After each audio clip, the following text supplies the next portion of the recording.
2 ঘন্টায় full charge, ছুটবে 71 কিমি। সুজুকি ভারতে আনলো দুর্দান্ত ইলেকট্রিক স্কুটার। সুজুকি ভারতে আনলো প্রথম ইলেকট্রিক স্কুটার। সমস্ত ফিচার এবং স্পেসিফিকেশন বিস্তারিত জানুন ভিডিওতে। ব্যাটারি এবং রেঞ্জ। সুজুকি অ্যাক্সেস ইলেকট্রিক স্কুটারে 4.1 kW এর ইলেকট্রিক মোটর দেওয়া হয়েছে, যা 15 Nm এর পিক টর্ক জেনারেট করে। এটি 3.07 kWh ব্যাটারি প্যাকের সাথে আনা হয়েছে, যা একবার ফুল চার্জে 95 কিমি পর্যন্ত রেঞ্জ দিতে সক্ষম। গতি এবং চার্জ। এর সর্বোচ্চ গতি km71ph। পোর্টেবল চার্জার ব্যবহার করে অ্যাক্সেস কে 0 থেকে 100% চার্জ হতে 6 ঘন্টা 42 মিনিট সময় লাগে। ফার্স্ট চার্জারের সাহায্যে এটি মাত্র 2 ঘন্টা 12 মিনিটে চার্জ করা যায়। ফিচার এবং দাম। সুজুকি অ্যাক্সেস স্কুটারটি 3টি ডুয়াল টোন কালার স্কিমের সাথে কেনা যাবে, যার মধ্যে metallic matte black number 2, metallic matte Bordeaux red, pearl grace white বা মেটালিক ম্যাট ফাইবারোইন গ্রে এবং pearl jade green. Metallic matte ফাইবারোইন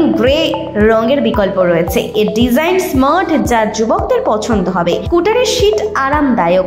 অ্যাক্সেসে 3টি রাইড মোড, ইকো রাইড এবং রাইড বি দেওয়া হয়েছে। এতে একটি ফোবো রয়েছে, যার মাধ্যমে স্কুটারটিকে দূর থেকে লক এবং আনলক করা যায়। এই ইলেকট্রিক স্কুটারে 12 ইঞ্চির অ্যালয় হুইল রয়েছে। এর সিটের উচ্চতা 765 mm, গ্রাউন্ড ক্লিয়ারেন্স 165 mm এবং কার্ভ ওজন 122 কেজি। এই স্কুটারের এক্স শোরুম দাম প্রায় 1,20,000 টাকা থেকে শুরু হতে পারে। নতুন আপডেট পেতে আপডেট বাংলা পেজটি ফলো করে নিন এখনই।